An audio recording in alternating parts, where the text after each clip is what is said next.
I was the kid who left with their suitcase every time. Next time, Siruli. I'm not coming back. and every time I was just go for one more time. One more time. Waka ukamaliza high school. You finished.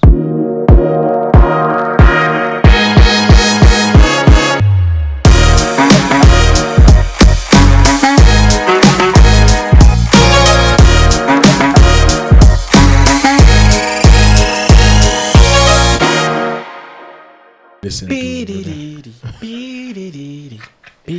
Bus, the saxophone. Was it a trumpet? Was it a saxophone? Yeah. Alikuwa anaweza. Anyway, so welcome back to our bearded confessions as we confess about our childhood traumas.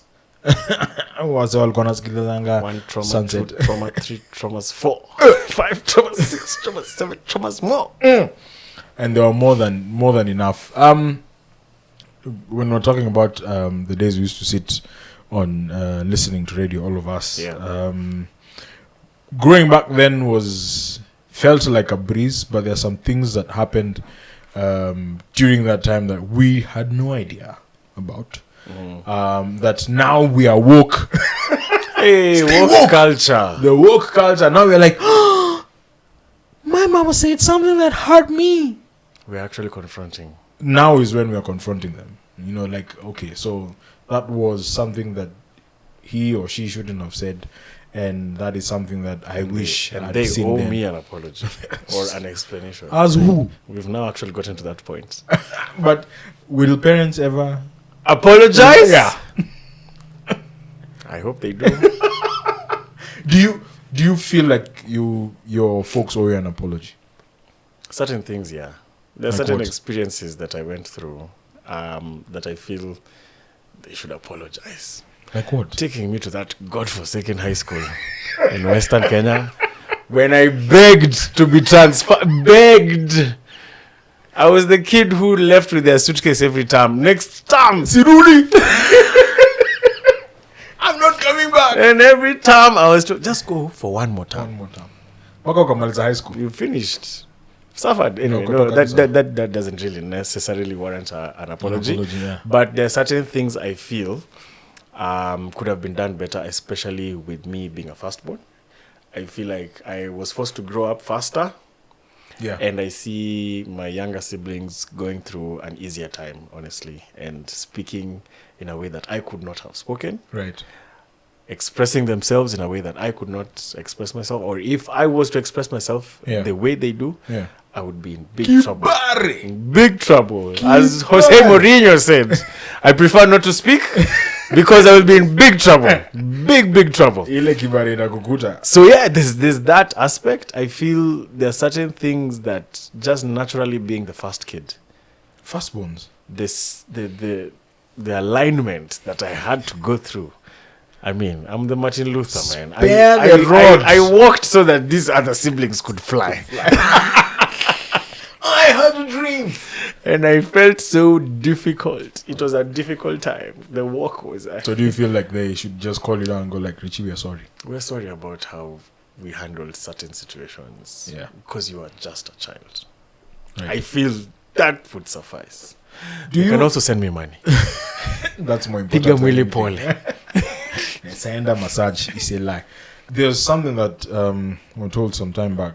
I can't remember whether it was on a class or in a group, but I remember that those firstborns are normally groomed to take care of their parents. Siblings. Oh Or yeah, the siblings. parents. Yeah, siblings and parents. So when my folks were growing up, I remember my dad used to say, when we were growing up, I took over and I was paying for my brother's Black school tax. fees, and I was taking care of my folks, but for him, like it was specifically for him, he was, taking care of his siblings, like whoever came behind him, he ended up going to live fees. Yeah, they live in your house. Yeah, so You're the one they who used to takes come. them to Yes, school. exactly. And then And the age gaps are also crazy. but I used to see, my cousins come, Yeah. and my uncle would come and stay, and we stayed with my uncle for quite some time. Then I started looking again at now my life, and I was like, that's actually what happened at some point, like it sort of felt like now, okay, fine, here is the baton. We have Take passed it, the baton. we've passed the baton. Now you go ahead and do what you're supposed to do. I'm like, wait a minute. I'm not even 15. I'm not even 17. You know, like you the responsibilities now become more. You know, sasa wewe ndio utakuwa ukinunua steamer. Wewe ndio utakuwa ukilipia maji. Wewe ndio utakuwa ukinunua shopping ya nyumba. Yeah. And you're like, na nyinyi mtakuwa mnadu, like, to some extent it's sort of there's the good and bad. Yes. The good is, you know, you become responsible a bit quicker and you know, take care of things. But at some point there's that trauma where you had to grow up too fast, that there's no, how do I call it, there's no, which I pray never happens, because you've become too old fast, that place where you're supposed to be a child, or that place you're supposed to be a teenager, the freedom to has actually disappeared. grow and be a child, Yeah, is no longer, it's gone. It's not Yeah, accorded so to you. I hope it doesn't come and bite me at some point and go like, "Ooh, Lamza gonna midlife crisis." So I just hope I I'm not going to go back and go like, "Oh my God." So but on top of that, on top of growing up fast, the things that folks said, which I don't know if I want an apology for. I just feel like, you know, they did it, whatever. Yeah. I think I've carried it for too long, and you get to a point where it messes you up rather than make you better, where you're still carrying and hoping for forgiveness or hoping for a sorry. Is it too late not to say sorry? And then it never comes. So what happens? Do you still now carry that baggage, continuing your life and your family and your future into that possibility of getting a sorry, and never comes? That's heavy, because I mean,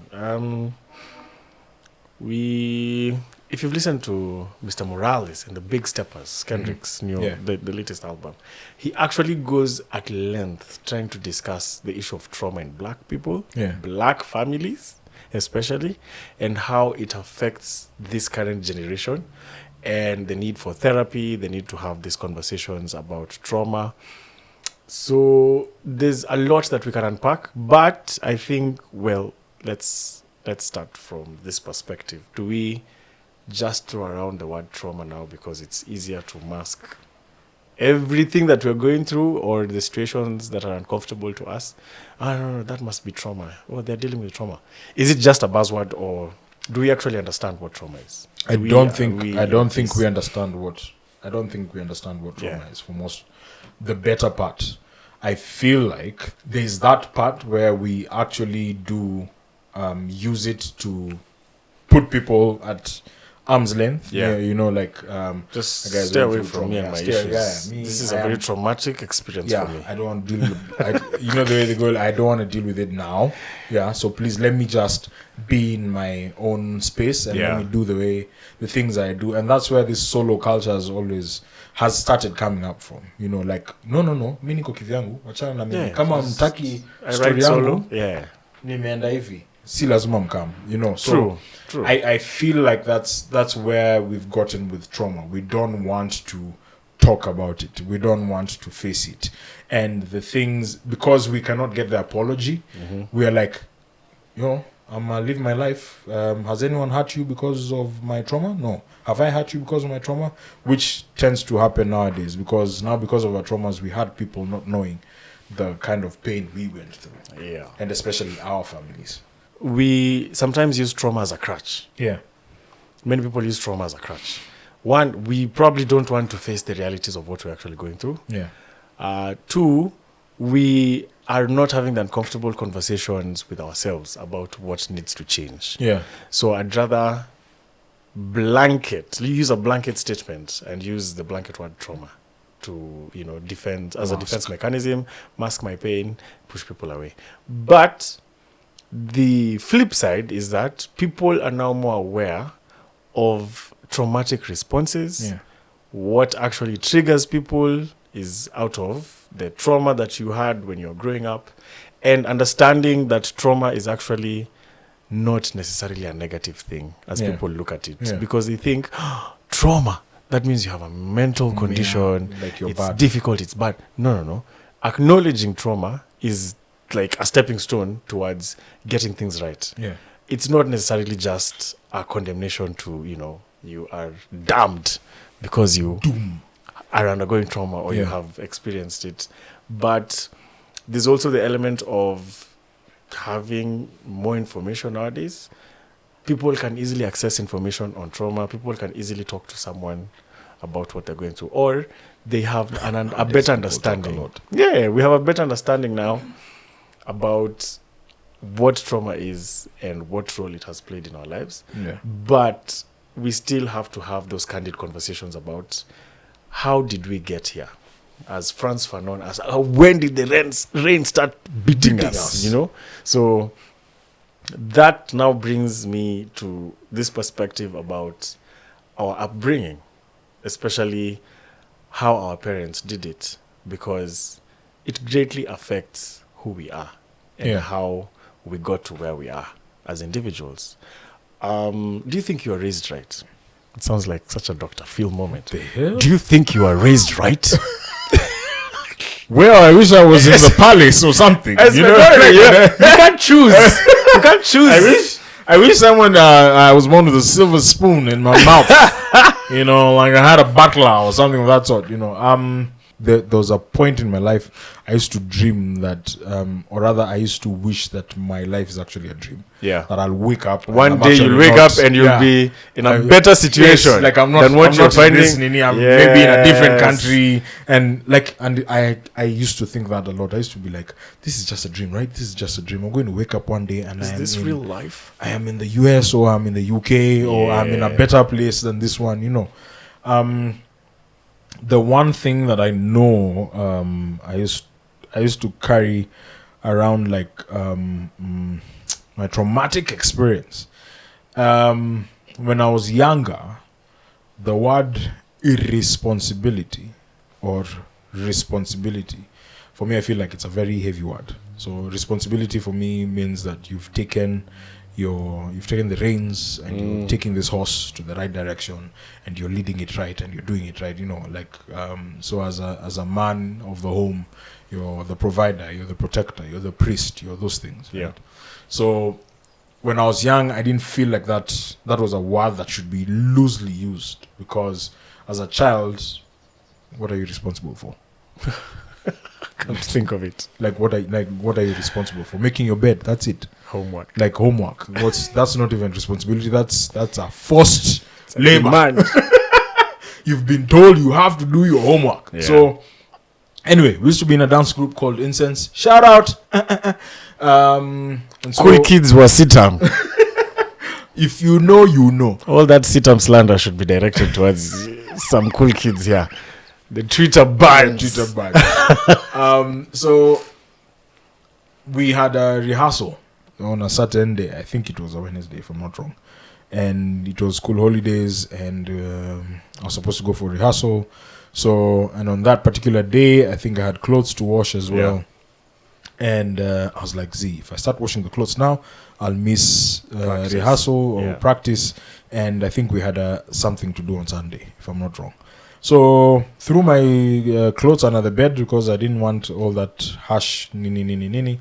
So nilificha. So in some if you think about it, nilikuwa na ficha nisi. Oh, for sure. Ionekane ni kama nilikuwa they're not nimeosha, there. lakini They're not there. They're in the wardrobe somewhere. There's no evidence. Maybe ningekunja. That they're dirty. Hii singekuwa na hii trauma sahi. Anyway, so threw them under the bed and Hatungekuwa na episode.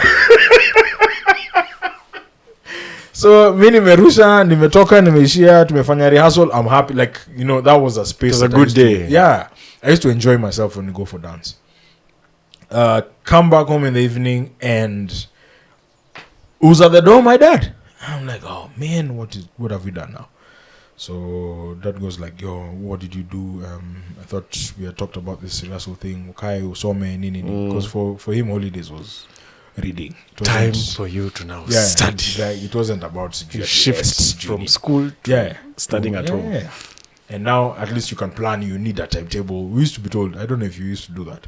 Monday from here to Yes, there, you yes, do yes, this. yes. My dad Tuesday. did that as well. Yeah. So in my timetable, and the time I was supposed to be reading, I was doing rehearsals for Dancing. music. I was dancing. Yeah, I was dancing. Not even. It wasn't a rehearsal. It was dancing. So goes up to my room, checks the room. Bed is made. Yes, nini. But under the bed there's clothes. Wow. Me jam. Nikasikia tu the word that I was dreading. You're so irresponsible. At that time I was like, what? Irresponsible? Because of clothes? Me? Clothes that I was going to wash anyway. It's just that I didn't want to wash them today. Yeah. Yeah. So I think that hit me really hard. And I think from that day forward, I was livid. Like now I was just living life, whatever. So I was doing things just for the sake of proving that I'm not responsible. I'm reading, though I'm not reading. I'm staring doing at chores books. I'm doing chores in the house, but I'm not really feeling like doing them. But I'm just trying to prove that I'm not responsible. I think for a long time I carried that, and I just decided, you know what, I need to let go. I can't be carrying something like, because everything that I was trying to do, I think I was proving to him that I'm not irresponsible. Yeah. For quite a long time, and sometimes it creeps back in because Like you still feel. yeah, I still feel like irresponsible.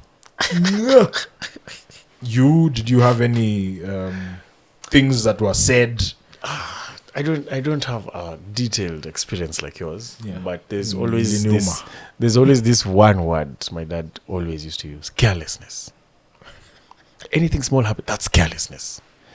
You make a mistake, that's carelessness. And he said it with such a stern voice that you would always feel, my gosh, am I not allowed to be human? Yeah. Like there's no room for error whatsoever. Because I don't know how many millions of lives depend on my accuracy in just moving utensils from the table to the kitchen. So there was always that, and I always used to fear doing things in front of him. Right. Because I thought, if this doesn't go right, I'll be blamed, and it's going to be because of carelessness. And so that constantly was always the back of my mind, thinking, now, if Daddy's around, I'd rather do things out of his sight, Right. out of his reach. Places where I know I am not able to get criticism and be called careless. Right. Because Right. I always used to associate that with fear Mm. and disappointment. Disappointment in the sense that you've disappointed him. And so you're constantly not good enough. So the ripple effect now becomes you start overthinking. Yeah. Your esteem takes a hit. You don't feel like you are able to do or capable of doing things the right way because you're naturally careless. Yeah. So that's something that I would always look back at and feel I was actually dealing with a lot of trauma from that comment and that word specifically that affected my perspective in a lot of things and a lot of issues. And I have never, even at my big age, gotten the confidence to confront my dad and say, you know, this is how this affected me. Right. And I don't think I ever will, because how do I go about Maybe this he's watching conversation? this. Yeah, he can. But the beauty about it is that, you know, I'll say this is for TV. There's certain things our parents said, I feel like they should have known better, but they probably at that point in time not know better, if I would say, because what type of parent would normally just say things that would hurt their kids intentionally? There are those who do. It's very intentional. They abuse you. They're very passive. Not passive aggressive. They're very aggressive and verbally or emotionally abusive. That is a fact. That happens. But I think from my experience growing up, there are certain things that they said that I'm pretty sure they regret. But we know parents are apologizing.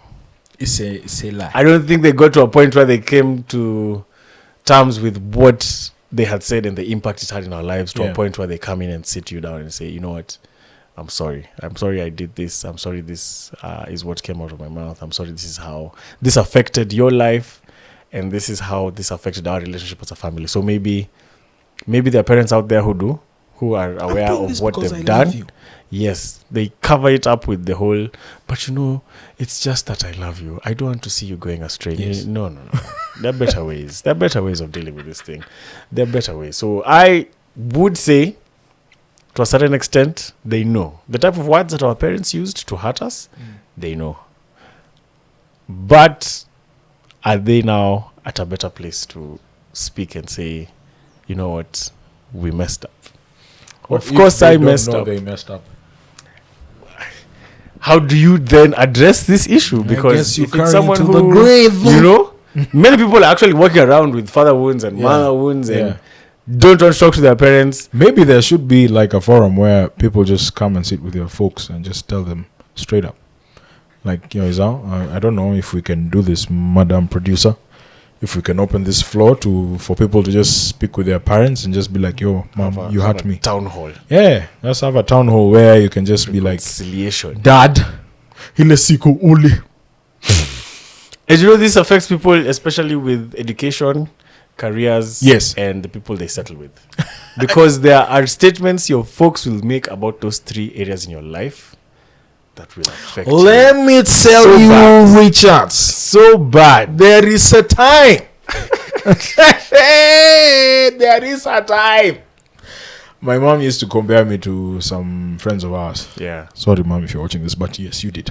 But she used to compare us with some friends of ours, and one of our friends used to be like this. This guy was brilliant in school. Like it wasn't something to think about. Yeah. He was literally brilliant. Used to wake up at 6 a.m., used to read, used to do what, nini. And me on this other side, I'm not very good in school. There's a day I came with my report card and I was the second one in maths, but at 49%. Number one had 50%. And so I came and I was like, yes, I was number 2 in class.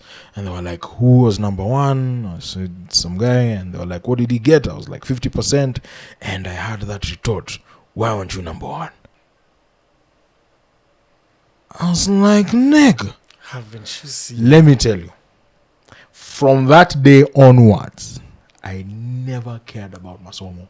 Tanked. Nothing. I was like, kama nitasoma iingie itaingia. Isipoingia, clearly it doesn't matter if I'm number 2 or number 1. I mean, if I'm The number 2 or effort number is never 3. recognized. The effort wasn't recognized. Why am I wasting time? The standard is unattainable. Si nimetoka hapa to the next class. Si niko sawa. Cheers. Why am I disturbing myself? Like, I'm telling you, from that, I was in class 5. Yeah. From class 5 up to form 4, I did not give a damn about education. Class 5 to form 4. Yes, I did not Bro. give a damn. I was Bro. somaing just to soma. That's a whole If the 7 teacher- years of not caring. Yeah. If the teacher was going to come and be like, Nini, so the you know- comparison used to happen. Yeah. Was, so why can't you be like so and so? Why can't you be like so and so? Them, they wake up, they read nini. That plus that comment of class 5. Yeah. It's like, cheers. Do you know that basically means out of your traditional 844 Yeah. system, I you did. spent 99% of your 8. Yes. Yani you spent 7 years of your 8 not caring. The first part I don't care. before the 4-4. I didn't care. Ooh, that's a long time. And it's a very I long did time care. to not care You about know those, education. you know those parents. Those teachers used to tell you, afadhali ungeambia baba yako akupatie hiyo pesa uende ununue ng'ombe or whatever. Yani wazazi waliuza ng'ombe kusomesha ng'ombe ingine.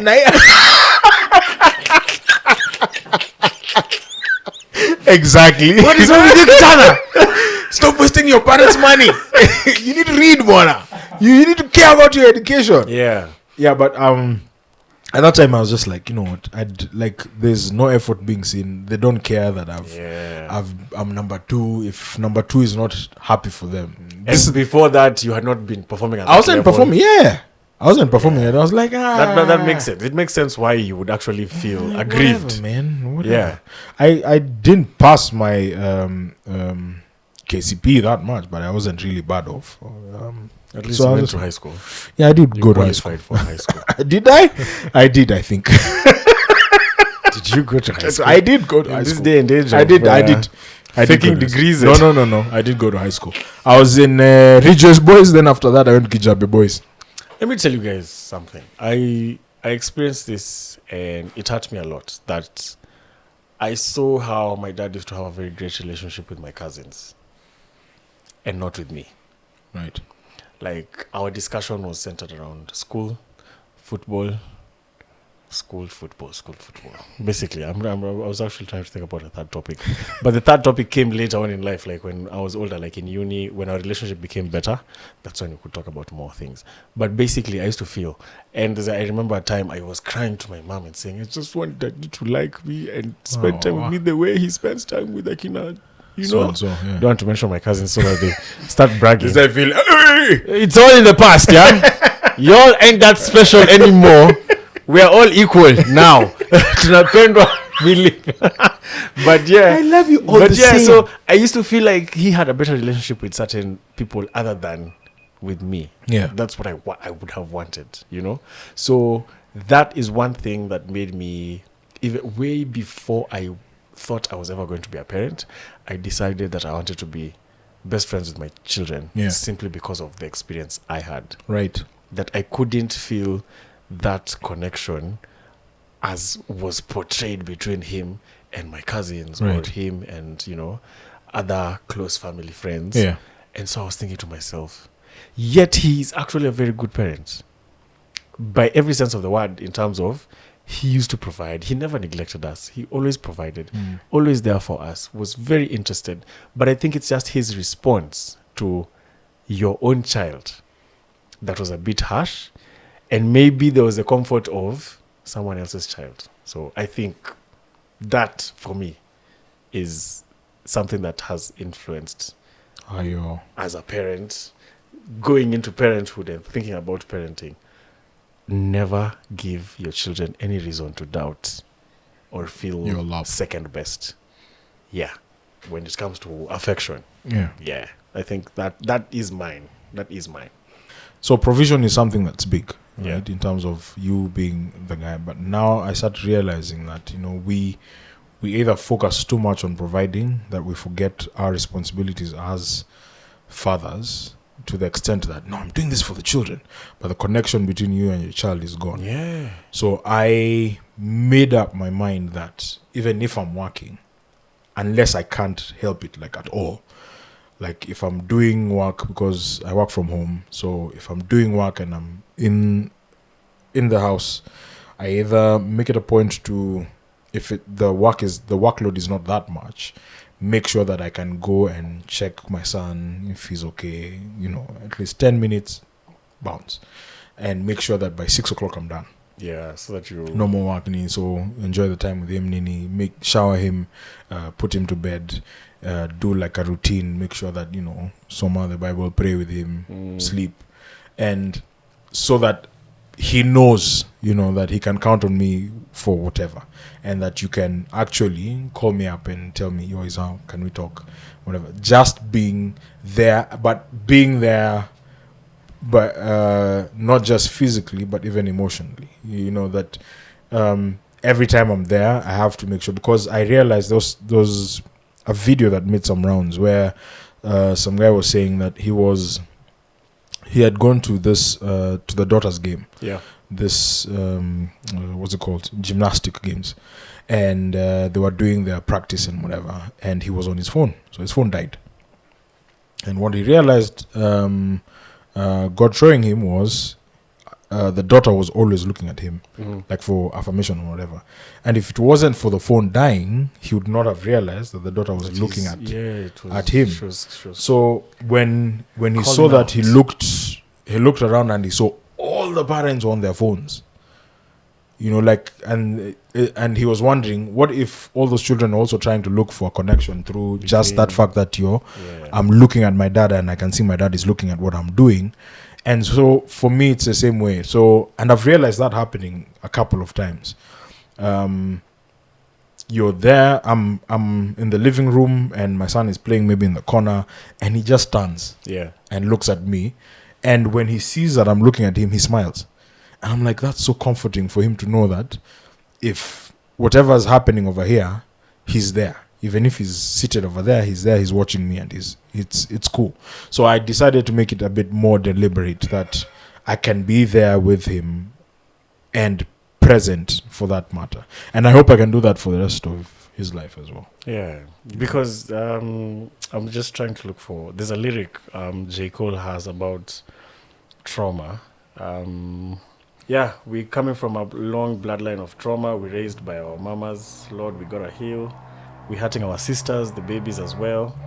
We're killing our brothers. They poisoned the well, distorted self-image. We set up to fail. And I'm gonna make sure that the real gonna prevail. So there's, if you listen to the context of the song, it's the middle child. Yeah. When he talks about the trauma, it's something that, and the best for hip hop lovers, Kendrick Lamar's Mr. Morales and the Big Steppers. That album tackles therapy, tackles trauma, tackles a discourse that you rarely see in a song. And I love that we are at a point where trauma is not just a word that we throw around. Though some people might use it as a crutch, we actually are more aware now of how trauma affects us, how our upbringing affected us. And there's also people having these honest conversations with their parents at this point. You know, they're old enough now. We're old enough now to sit and say, now you can talk the way you want to talk. You know, we can sit and say, you know, this has affected me in this way, and this is why I behave like this, or this is why I respond to issues like this. Because I realized when I was growing up, and I hope the parents are mature enough to be, you know, receptive to you speaking openly your truth about it, and maybe they'll say sorry one day. Maybe, I don't know, because parents apologizing, that's also another thing. It's a do your parents ever apologize? As your have you ever? People have ways, you know, the way that umekula, that's the apology. That's the apology. Ile movie ulikuwa unataka to watch, hiyo ni movie gani ulikuwa unataka to watch? Ebueka ile movie yako.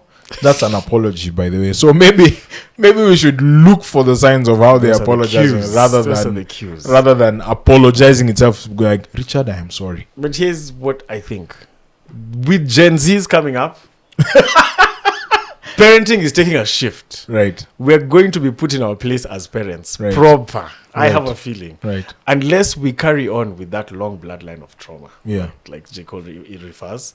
Unless we like instinctively and purposefully just decide we're going to be like our parents, I think the parenting scene is going to change. With regards to open conversations about hurt, healing, apologizing, and just generally how we resolve issues between parents and their kids, I think it's changing. I think there's a paradigm shift. There is a silver lining. Yes, there's a silver lining. On the cloud. I think things are changing for the better. Okay. Yeah. Good stuff. Haya ndio mambo ya trauma. Ya watu ambao wanasikia ni kama hawajaongeleshwa vizuri. I don't feel like you talk to me nicely. Okay? I don't like your tone. Yeah, so if you have any traumas, please just reach out to your peoples and talk to them. Now people, I think parents are at a point where they can listen. And I think parents are also getting woke. Yeah. Some will never. Disclaimer. Yeah. So some it's just dysfunctional. If yours is one of the nevers, just hold on tight. There's therapy. Maybe therapy. There's therapy. You can go to therapy and talk. But thank you very much, Mr. Richard, for coming through for this episode. Thank you very much to the crew for helping us out. Andrew, Kaki, and thank you very much for liking, subscribing, and sharing. Share. Do that button thing. Press notification gang. Wherever it is. Iko hapa chini. Iko mahali hapa. Iko nini? Alafu subscribe. Cheers, bruv. Bye.